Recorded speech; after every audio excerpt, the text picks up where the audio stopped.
오늘 우리에게 주시는 하나님의 말씀은 고린도후서 2장 14절에서 17절 말씀입니다. 하나님의 말씀입니다. 항상 우리를 그리스도 안에서 이기게 하시고 우리로 말미암아 각처에서 그리스도를 아는 냄새를 나타내신 하나님께 감사하노라.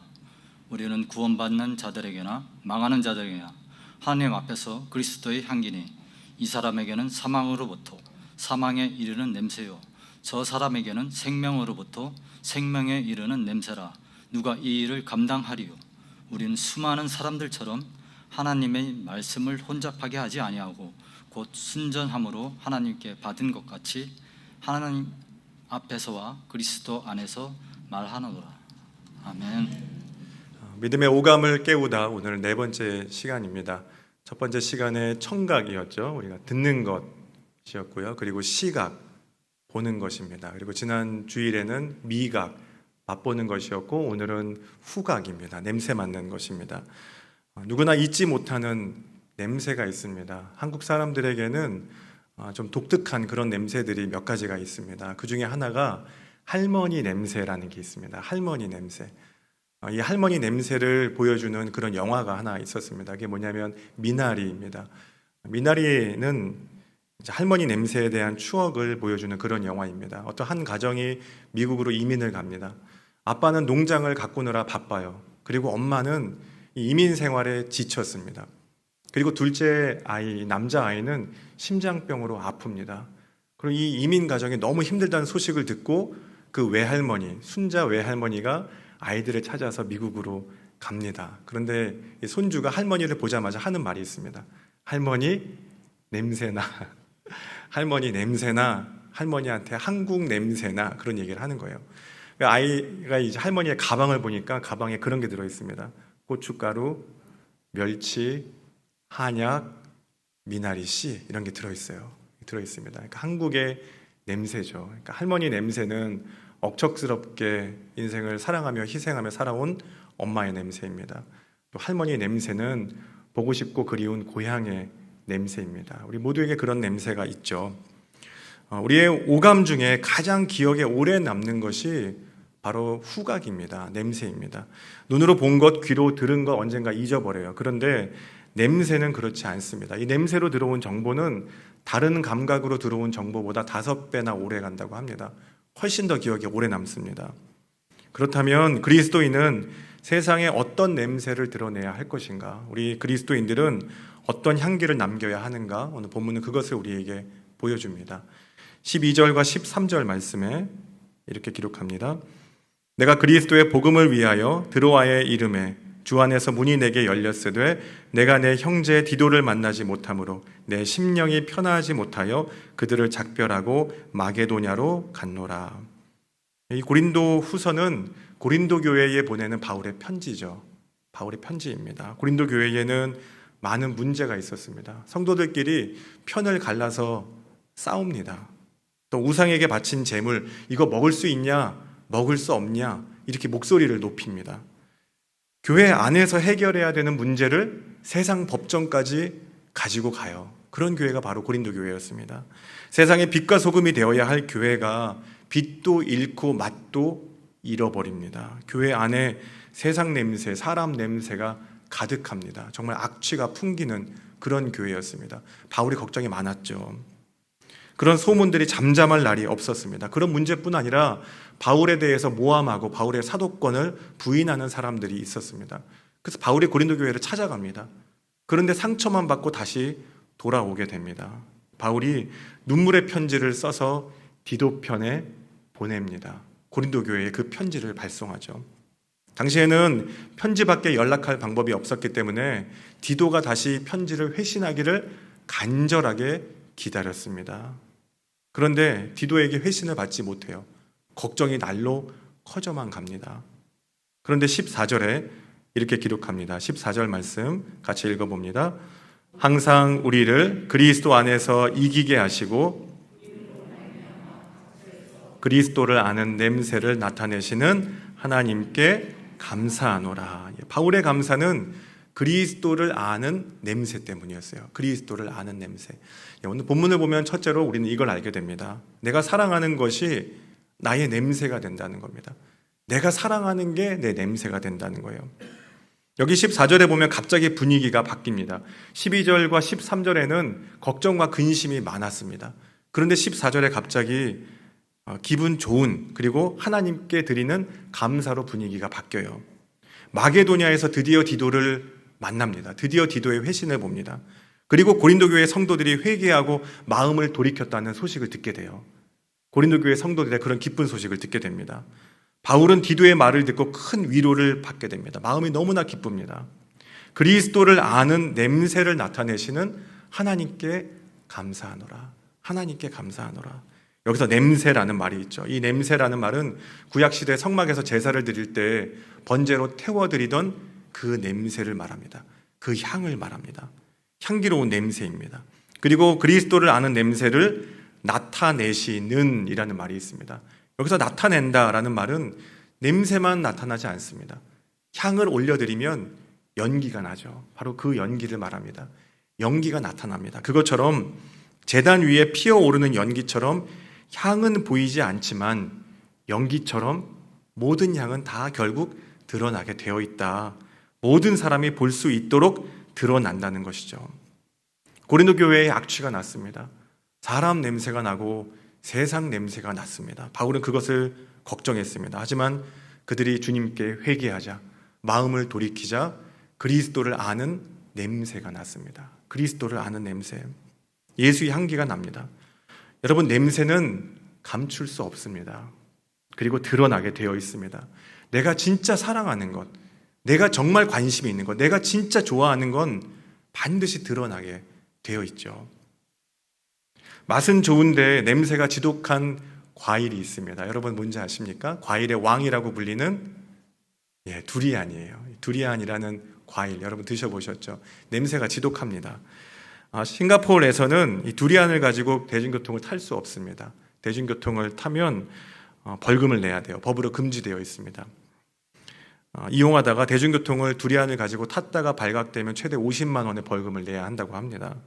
근데 대중교통뿐만이 아니에요. 호텔에도 반입이 금지되어 있는 곳이 굉장히 많습니다. 호텔에 가지고 들어오지 말라고 써 있습니다. 작년에 어떤 여행객이 호텔에서 두리안을 먹다가 벌금을 냈대요. 두리안이 억울해. 두리안이 무슨 죄예요? 그런데 그렇게까지 이 두리안을 금지시키는 이유가 뭘까요? 그 냄새 때문입니다.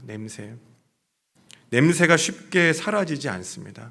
냄새를 제거하려면 탈취 전문가를 불러야 되고 그 객실은 그 다음 날은 사용할 수 없대요. 며칠은 비워둬야 되기 때문입니다. 우리 사람에게서 나는 냄새도 그렇습니다. 실제로 코로 맡아지는 그런 냄새만을 말하는 게 아닙니다. 사람에게서 나는 냄새는 그가 무엇을 사랑하고 그가 어떻게 살아왔는지를 보여주죠.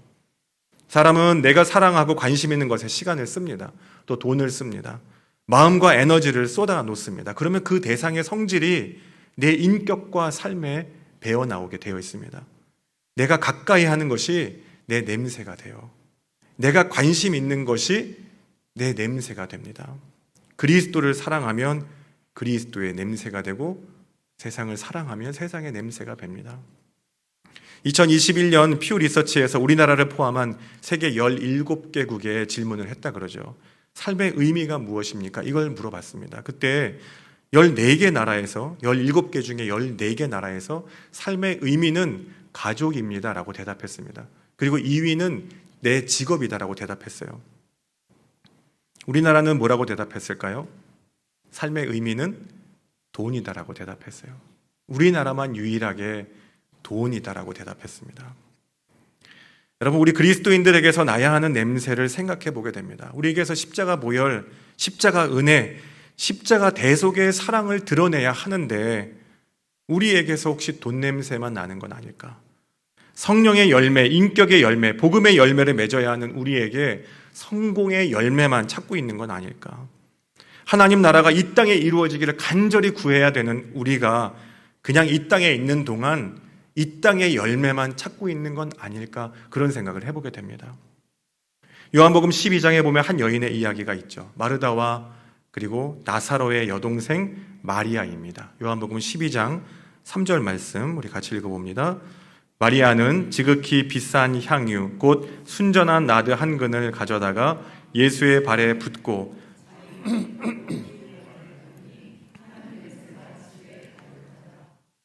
마리아는 굉장히 그 집은 비교적 부유했나 봐요. 왜냐하면 굉장히 비싼 거잖아요. 예수님께서 사람들과 함께 식사하실 때 이 마리아는 매우 값진 향유 옥합 그리고 순전한 나드 한 근, 이건 불순물이 섞이지 않는 굉장히 귀한 진품이라는 뜻입니다. 그리고 이건 수입품입니다. 300데나리온 이상으로 팔아 사람들에게 나누어 주지 그랬냐? 제자들이 그렇게 말하죠. 노동자 하루에 품삯이 한 데나리온이니까 300일 품삯입니다. 굉장히 비싼 걸 마리아가 가지고 있었습니다. 굉장히 부유했었을 거예요. 이걸 밀봉된 옥합을 깨뜨려서 예수님께 다 부어드립니다. 여러분, 우리는 효율성과 합리성이라는 프레임으로 세상을 봅니다. 그리고 사람들을 봅니다. 그게 결정의 기준이 되고 관계의 기준이 되고 또 가치 판단의 기준이 됩니다. 얼마나 효율적인가, 얼마나 합리적인가, 그리고 논리적인가, 또 공리적인가, 이런 틀을 우리는 가지고 있습니다. 그 안에서 세상을 내다보기 때문에 그 기준이 무너진다면 삶의 가치와 목적이 무엇이든지 잘못되었다, 이렇게 생각할 때가 많이 있습니다. 이 향유를 300데나리온에 팔아 가난한 사람들에게 주지 그랬냐? 이 말은 굉장히 효율적으로 들려요. 합리적으로 들립니다. 왜냐하면 당시 예수님과 제자들은 이 마을 저 마을 떠돌아다니면서 먹을 것을 구해 다녔던 걸식 유랑단이었기 때문에 그렇습니다. 그렇기 때문에 조금이라도 선교비가 아쉬운 마당이었습니다. 그런 마당에 이 여인의 이 생각 없는 행동, 감상에 젖은 행동, 이 가난한 이들을 품지 않는 윤리의식 없는 행동으로 보았습니다. 그런데 주님은 그렇지 않으셨어요. 주님이 기억한 것은 예수님을 향한 그녀의 깊은 사랑이었습니다. 다윗도 그랬죠. 다윗성에 들어오는 법궤 때문에 그걸 보면서 다윗은 기쁜 나머지 춤을 춥니다. 그의 아내였던 미갈은 남편을 손가락질하면서 욕을 해요. 하지만 주님이 본 것은 다윗의 주님을 향한 사랑이었습니다. 여러분, 옛말에 그런 말이 있다고 하죠. 향을 싼 종이에서는 향내가 나고 생선을 꿰는 새끼줄에서는 비린내가 난다. 마음속에 무엇을 품고 있는가, 내가 무엇을 사랑하는가, 어디에 관심이 있는가, 그것에 따라 몸에 배어나온다는 것입니다. 향기가 배어나옵니다. 내가 가장 많이 생각하는 것, 내가 관심 있는 것, 내가 사랑하는 것, 내가 기뻐하는 것, 내 인생에서 결코 잃어버릴 수 없는 것, 주님을 사랑함으로 주님의 향기가 나는 저와 여러분 되시길 간절히 축복합니다. 두 번째로 가장 매혹적인 향기는 그리스도의 향기라고 바울은 가르쳐 줍니다. 15절과 16절 말씀 같이 읽어봅니다. 우리는 구원받은 자들에게나 망하는 자들에게나 사망으로부터 사망에 이르는 냄새요 저 사람에게는 생명으로부터 생명에 이르는 냄새라. 누가 이 일을 감당하리요? 바울이 그렇게 말하죠. 이 사람에게는 사망에 이르는 냄새요 저 사람에게는 생명에 이르는 냄새라. 같은 향기인데 그 향기를 어떻게 맡느냐에 따라 냄새가 달라진다는 겁니다. 누구에게는 생명의 냄새가 되고 누구에게는 죽음의 냄새가 된대요. 이게 이유가 있습니다. 이 말씀은 당시 로마의 개선 행진과 관련이 있습니다. 전쟁에서 승리했어요. 그리고 로마 장군이 로마 시내로 들어옵니다. 그러면 군대를 이끌고 신전까지 행진을 합니다. 이건 승리의 행진이에요. 개선 행렬입니다. 희생 제물을 바치고 그때 향을 피웁니다. 그러면 향 냄새가 온 도시에 진동합니다. 사람들이 그 향 냄새를 맡습니다. 그럼 사람들은 생각하죠. 아, 우리 장군이 전쟁에서 이기고 돌아왔구나. 승리했구나. 이겼구나. 이게 바로 그 향의 냄새입니다. 승리의 냄새예요. 생명의 냄새입니다. 우리는 죽지 않는구나. 그런데 그 개선 행렬 뒤에는 누가 딸려오냐면 노예들이 딸려옵니다. 패배한 사람들이 딸려옵니다. 그들에게 이 향 냄새는 어떤 냄새냐면 우리는 이제 곧 죽겠구나. 우리는 이제 곧 노예가 되겠구나. 그들에게는 죽음의 냄새입니다. 바울이 그걸 빗대어 이 말씀을 해석하고 있는 것입니다. 로마 시민들에게 이 향 냄새는 기쁨과 환호의 냄새이고 노예들로 끌려오는 사람들에게는 패배의 냄새이고 죽음의 냄새라는 것입니다. 여러분, 같은 향기지만 누군가에게는 기쁨이 되고 누군가에게는 죽음이 된다. 바울은 바로 우리들이, 그리스도인들이 그런 향기라고 말하고 있습니다. 그리스도인들은 생명과 사망의 소식을 전하는 사람들입니다. 분명히 보여주는 사람들입니다. 나에게 그런 능력이 있는 것이 아니라 복음의 영원한 생명과 영원한 죽음을 결정짓는 능력이 있기 때문에, 우리가 그런 복음을 담고 있는 사람들이기 때문에 우리가 전하는 복음을 듣고 누군가는 생명을 얻고, 우리가 전하는 복음을 듣고 누군가는 영원한 사망으로 가게 될 수밖에 없다는 것이죠. 그리스도의 향기는 그래서 가장 매혹적인 향기입니다. 예수 그리스도의 복음 안에 생명을 담고 있기 때문에 그렇습니다. 그 향기가 흘러가서 또 다른 생명을 얻게 하기 때문에 그래요. 여러분, 여자분들이 가장 좋아하는 매혹적인 향기, 가장 좋아하는 향수 뭔지 아세요? 샤샤 이런 소리가 들려요. 샤넬 넘버 5래요. 샤넬 넘버 5. 이게 1921년도에 출시했습니다. 그 이후로 100년이 넘게 지금도 전 세계에서 30초에 한 병씩 팔리고 있다고 합니다. 놀랄만하죠. 근데 왜 난 없을까? 예. 그리고 연 매출이 1억 달러, 연 매출이 1천억 원이 넘습니다. 그 당시에 조향사가 향수 샘플을 만들었어요. 그리고 번호를 붙였는데 5번 향수가 세상에 나오게 된 겁니다. 그래서 넘버 5예요. 매혹적인 향기입니다. 그런데 이 향수를 만든 사람 코코 샤넬의 인생은 그렇지 않았습니다. 코코 샤넬은 12살의 어머니가 돌아가셨어요. 아버지는 그녀를 고아원에 버렸습니다. 죽은 거나 다름없는 인생이었다고 고백합니다. 그녀의 인생에는 죽음의 냄새가 났습니다. 그런데 그 상처에 머물지 않았어요. 여성들의, 전 세계 여성들의 패션에 관심을 두고 그 열정으로 매혹적인 향기를 만든 사람이 되었습니다. 바울은 오늘 말씀에서 그리스도의 향기라고 표현합니다. 향기는 헬라어로 유오디아예요. 유오디아는 좋은 냄새, 향기로운 냄새를 말합니다. 이 말씀도 어디서 왔냐면 구약시대 때 제사 드릴 때 피웠던 바로 그 향기를 말합니다. 그 냄새. 여러분, 그런데 이건 사람이 맡기에 좋은 냄새 아니죠. 고기를 피울 때, 물론 고기 냄새는 좋을 수 있습니다. 하지만 고기만 태우는 건 아닙니다. 구약 성경에 보면 내장을 태우고 기름을 태워요. 그 냄새는 결코 좋은 냄새 아닙니다. 향수 같은 냄새 아닙니다. 그래서 향기라고 말하기는 어렵죠. 그런데 사람에게 좋은 냄새가 아니라 하나님께 좋은 냄새라는 뜻입니다. 하나님께 좋은 냄새. 그게 바로 하나님께 좋은 향기라고 성경은 말합니다. 왜냐하면 우리 죄를 주님 앞에 내려놓고 회개하는 하나님의 자녀됨의 향기이기 때문에 그렇습니다. 하나님이 행하시는 구원의 향기입니다. 영혼을 살리고 사람을 살리는 생명의 향기입니다. 그래서 이 땅에 인간으로 오신 예수님의 냄새는 사실 우리에게 향기롭지 않습니다. 겟세마네 동산에서 기도하시며 땀방울이 핏방울이 되도록 기도하셨습니다. 예수님의 땀 냄새가 납니다. 채찍에 맞아 찢긴 살에서 피비린내가 났을 겁니다. 예수님의 피 냄새가 납니다. 십자가에 달리실 때 예수님과 그 주변에는 온통 죽음의 냄새로 가득했습니다. 여러분, 예수님의 냄새는 좋은 냄새가 아닙니다. 이건 향기가 아닙니다. 사람이 맡기에는 악취입니다.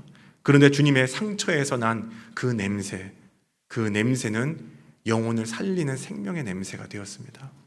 바울은 우리에게 가장 매혹적인 향기가 그리스도의 향기라고 말합니다. 주님의 향기는 생명을 살리고 복음을 전하는 향기이기 때문에 그렇죠.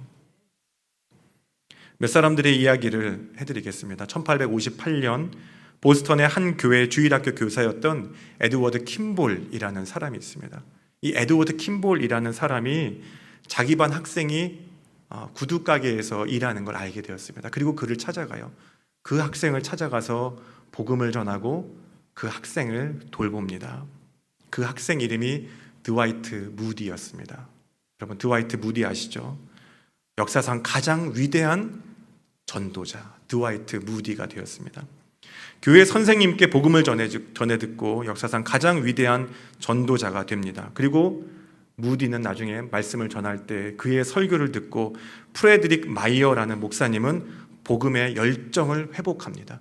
그리고 프레드릭 마이어라는 목사님은 대학 캠퍼스에서 복음을 전하다가 윌버 체프먼이라는 학생이 주님을 영접하게 됩니다. 윌버 체프먼은 YMCA에서 일하고 있었어요. 그때 야구 선수였던 빌리 썬데이를 전도합니다. 빌리 썬데이도 전도자가 되어 부흥회를 인도합니다. 그 부흥회에서 모르드게 함이라는 청년이 또 주님을 영접합니다. 이 모르드게 함도 복음 전도자가 됩니다. 그리고 부흥회를 인도하게 돼요.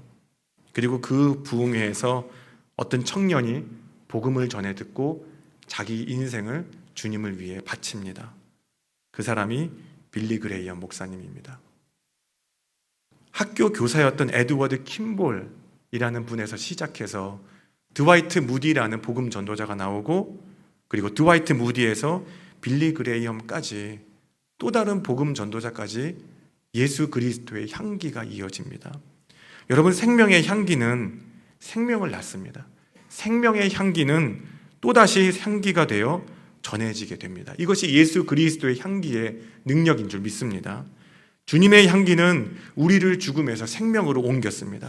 그리고 주님의 향기는 무너진 삶을 일으키는 능력이 됩니다. 그래서 가장 매혹적인 향기예요. 그러면 우리는 어떻게 이 매혹적인 향기, 그리스도의 향기를 드러낼 수 있을까요? 요한복음 15장 4절 말씀에 예수님 이렇게 말씀하십니다. 함께 읽습니다. 내 안에 거하라.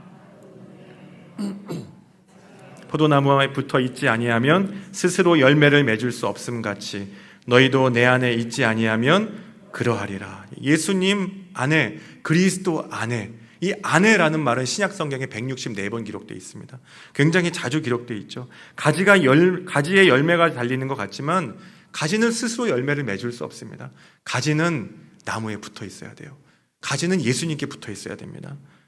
예수님은 참 포도나무이시고 우리를 가지라고 하십니다. 가지는 스스로 아무것도 할 수 없습니다. 예수님께 붙어 있어야 되는 줄 믿습니다. 주님께 붙어 있어야 됩니다. 우리는 그리스도의 향기입니다. 주님을 드러내는 향기입니다.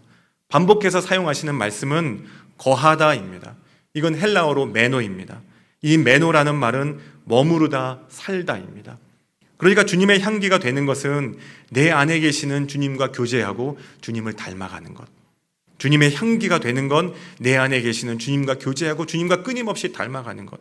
예수님이 내 안에, 내가 예수님 안에 머무르고 친밀한 사귐과 교제가 있을 때 내가 예수 그리스도의 향기가 되고 이 땅을 그 향기의 능력으로 살아갈 수 있게 되는 것입니다.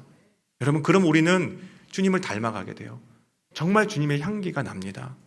진짜 신앙의 열매는 열정이나 노력으로 측정되는 것이 아닙니다. 진짜 신앙의 열매는 내가 얼마나 주님 안에 머물러 있는가. 주님 안에 있으면 내 상처와 아픔까지도 주님께서 복음의 통로로 사용하십니다. 하루를 시작하며 내 생각과 계획이 있지만 기도로 주님께 맡깁니다. 주님 안에 거합니다. 그러면 주님께서 동행해 주십니다. 내 모든 선택과 판단이 주님 안에 있습니다. 그러면 주님께서 기뻐하시는 일로 그 모든 선택과 판단을 변하게 도와주십니다. 사람들과의 관계와 인생 여정에 주님이 드러나야 합니다. 그렇게 여러분, 주님 안에 묵묵히 머물러 있으면 어느새 우리는 예수 그리스도의 향기가 되어가는 줄 믿으시기 바랍니다. 침향이라는 귀하고 특별한 향이 있죠. 오늘 향 얘기를 많이 하는데요. 여행 가면 침향으로 만든 물건들, 또 그리고 약재들 여러분 많이 보셨을 겁니다. 또 많이 사셨을 거예요. 이 침향 나무는 아무 향이 나지 않아요. 침향 나무에는 향이 없습니다. 그런데 나무에 뭐가 생기면 상처가 생겨야 돼요. 상처가 생기면 그 상처난 부위를 보호하기 위해 수지라는 진흙을 흘려보내죠. 그리고 수십 년, 수백 년을 그 상처를 품고 치유하기 위해 진액을 흘려보내고 거기가 단단해져서 이제 침향이 만들어집니다. 세계 3대 향기 중에 하나가 침향입니다. 나무의 상처가 세상에 어떤 향수도 따라올 수 없는 깊은 향기가 됩니다. 여러분, 우리도 그렇습니다. 우리가 주님 안에 있어야 하는 이유는 바로 그것입니다. 내 삶의 아픔과 어려움과 문제는 향기가 아니에요. 주님 안에 있을 때, 주님 안에 머물 때 그것이 향기가 됩니다. 주님께서 품으시면 치유와 회복의 향기가 됩니다. 십자가에서 죽으시고 부활하신 주님께서 우리를 품으실 때 생명을 살리시는 향기가 됩니다. 사랑하는 여러분, 내가 사랑하는 것이 지금 나의 냄새가 됩니다. 내가 관심 있는 것이 내 냄새가 됩니다. 내가 정말 사랑하는 것, 내가 관심 있는 것, 내가 바라보는 것, 오직 주님이 되길 간절히 축복합니다. 세상에서 가장 매혹적인 향기는 그리스도의 향기입니다. 내 안에 계신 주님이 드러날 때 나는 향기, 영혼을 구원하는 생명의 향기, 하나님 자녀의 향기, 모든 연약함과 문제까지도 새롭게 하시는 주님의 향기, 그 주님의 향기가 저와 여러분을 통해 흘러나가기를 바랍니다. 여러분이 정말 주님을 닮은 사람이 되고 주님을 드러내는 사람이 되고 그리스도의 향기가 되길 바랍니다. 그래서 여러분의 가정과 일터와 우리 교회가 그 그리스도의 향기로 가득 차고 그리고 그 그리스도의 향기로 새롭게 되는 놀라운 은혜가 있기를 간절히 축원합니다. 하나님 아버지, 우리는 그리스도의 향기입니다. 세상 욕심과 자기 중심의 냄새가 아니라 그리스도를 닮은 사랑과 은혜와 섬김의 향기 내게 허락하여 주옵소서. 세상에서 가장 매혹적인 향기, 그리스도의 향기로 생명을 전하고 복음을 전하고 사랑과 은혜를 전하는 통로 되게 하옵소서. 주님의 향기가 가정과 일터와 우리 교회에 가득 넘치게 하시기를 간절히 소원하오며 예수님 이름으로 기도합니다. 아멘.